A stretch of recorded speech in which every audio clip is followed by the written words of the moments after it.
Welcome to Chapter 15 of Juvenile Justice, The Future of Juvenile Justice. This is the final chapter of the course, and it asks us to look ahead. We've spent this semester examining how the juvenile justice system works today, its history, its philosophies, its procedures, its programs, and its problems. Now we turn to the question, where do we go from here? This chapter identifies 4 possible futures for the juvenile justice system, examines the role of technology in shaping juvenile offending and juvenile justice responses, identifies the major barriers standing in the way of reform, takes a critical look at private juvenile detention facilities, and closes with the discussion of improvements that are needed and already underway. As you work through this chapter, think about how your own views may have shifted over the course of this semester. That's actually the question the chapter's "What would you do?" section poses directly. Would you respond differently today to the scenarios you encountered at the beginning of the course than you would have at the start? That reflection is itself part of what this chapter asks you to do.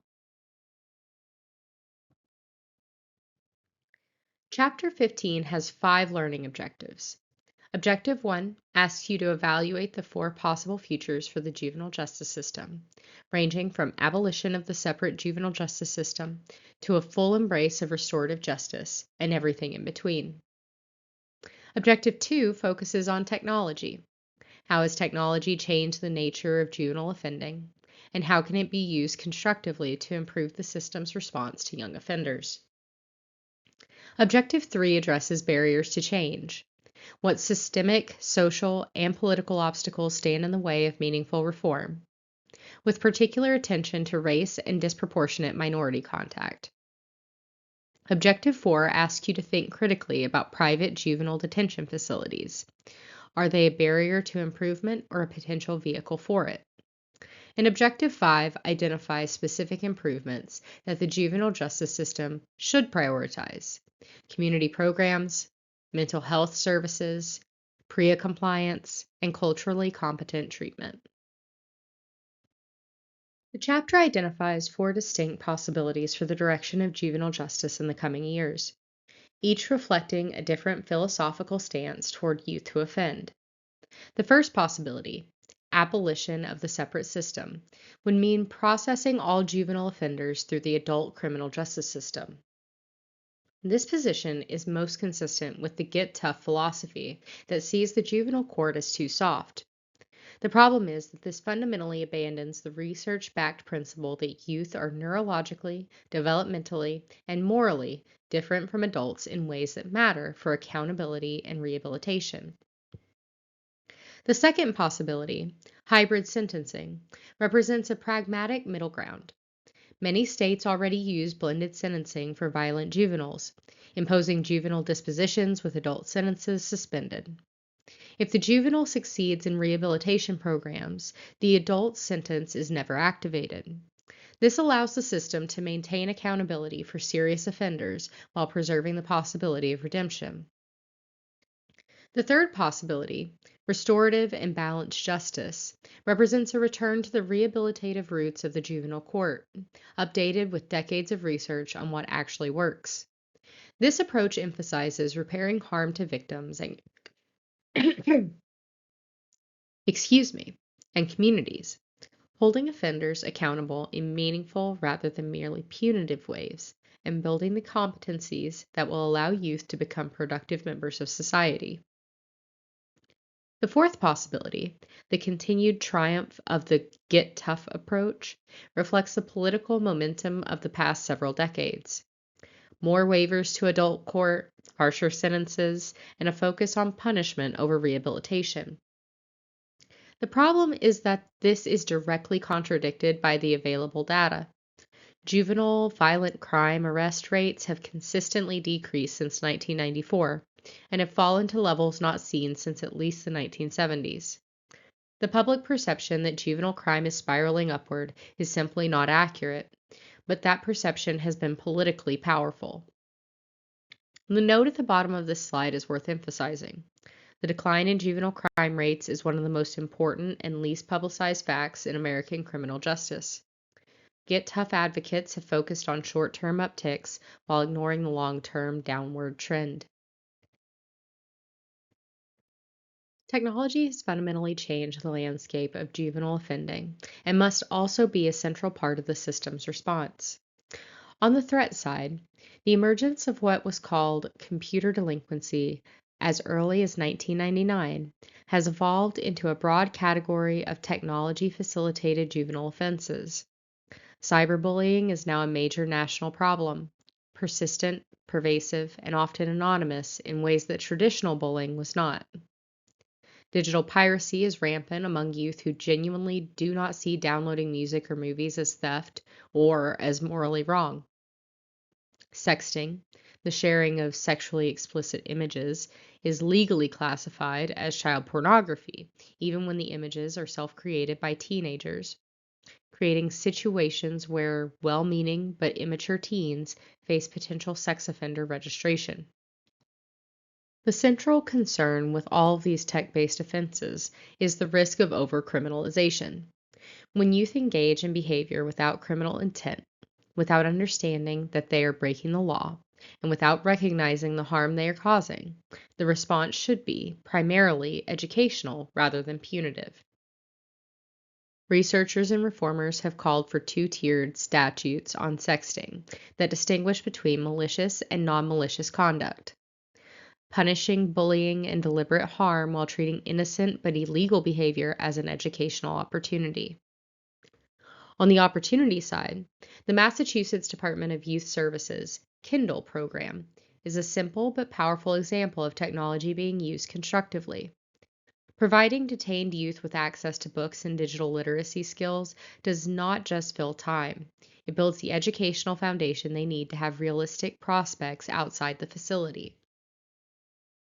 Telehealth and teletherapy represent perhaps the most significant opportunity.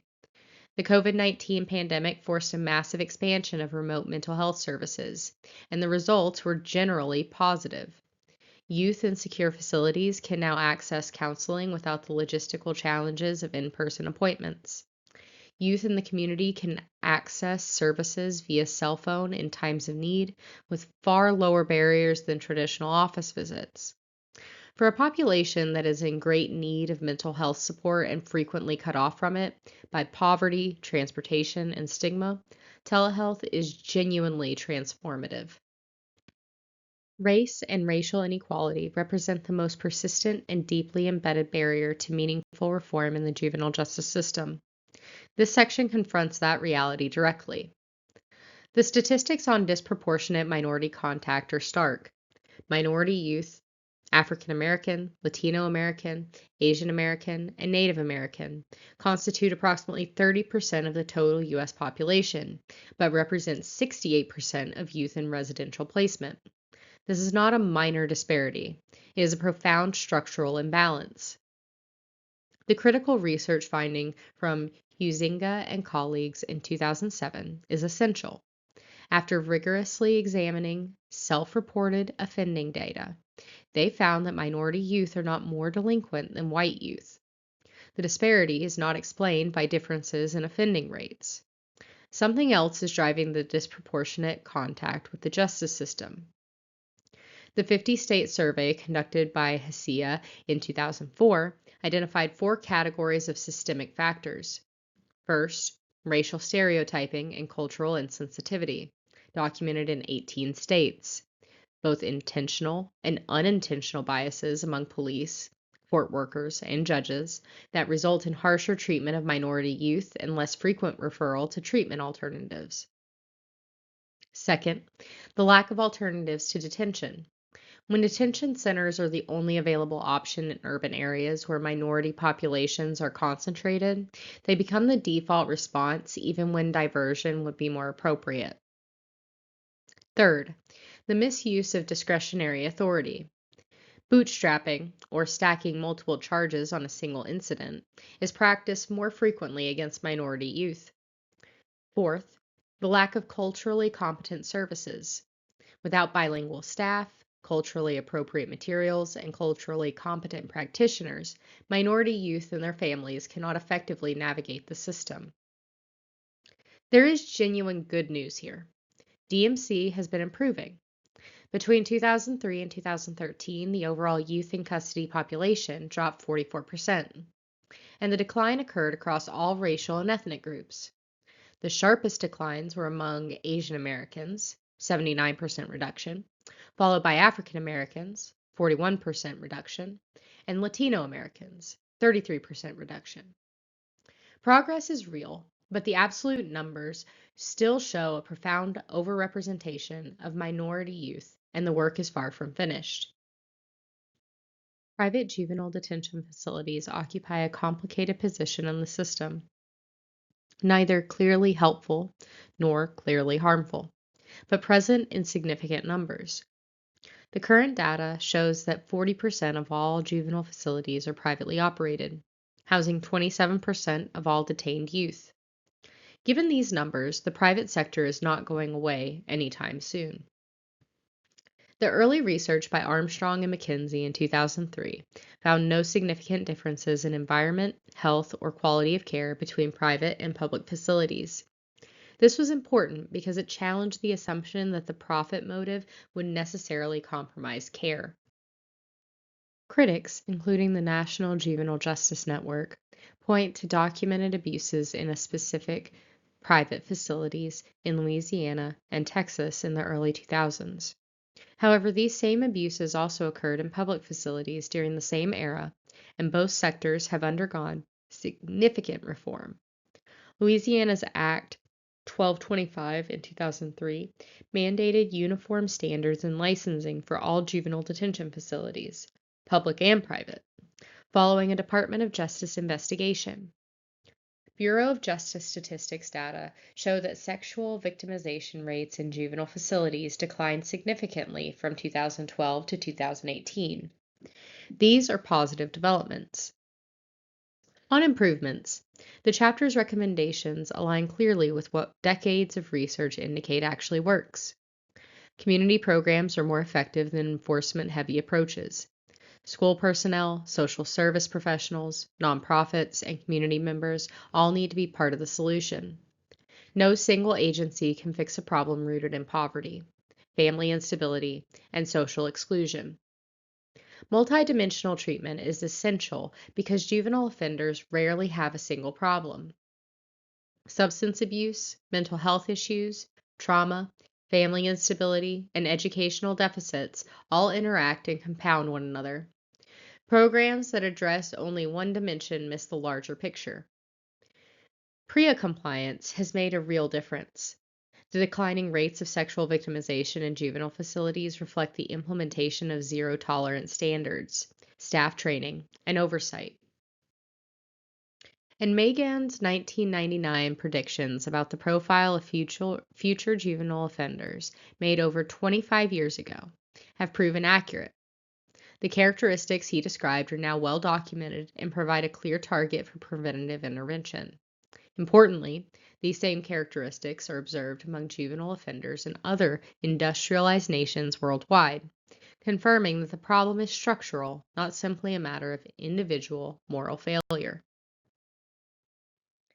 Let me bring Chapter 15 and the course to a close with 6 key takeaways. First, the 4 possible futures range from abolition of the separate system to full restorative justice. The most important empirical point is that juvenile violent crime rates have been declining since 1994, not rising. Yet the political narrative driving Get Tough policies has largely ignored this trend. Second, technology has created new juvenile offending categories: cyberbullying, digital piracy, sexting, often without criminal intent. The risk of over-criminalizing a generation through overzealous enforcement of laws young people don't understand is real. Technology also offers genuine opportunities through digital literacy programs and telehealth services. Third, race and disproportionate minority contact are the most persistent barriers to reform. The disparity is not explained by differential offending rates. It is driven by systemic factors, including racial stereotyping, lack of alternatives, prosecutorial discretion, and absence of culturally competent services. Improvement is measurable and real, but the work is not finished. Fourth, private juvenile facilities house a significant and stable share of detained youth. Past abuses have been addressed through sweeping reforms. Current data show declining sexual victimization rates. Both public and private facilities now operate under the same oversight standards. Fifth, the priority improvements are clear.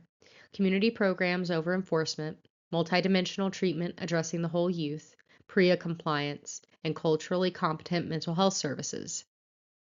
Megan's predictions about the profile of future offenders remain accurate and point directly toward the interventions most likely to be effective.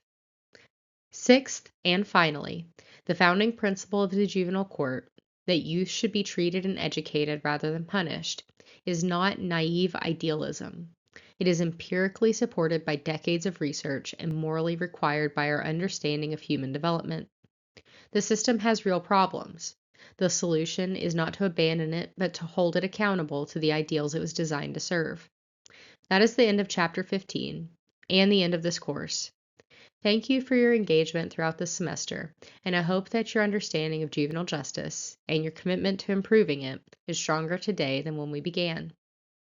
I hope to see you in a future course, and if you're graduating at the end of this semester, congratulations.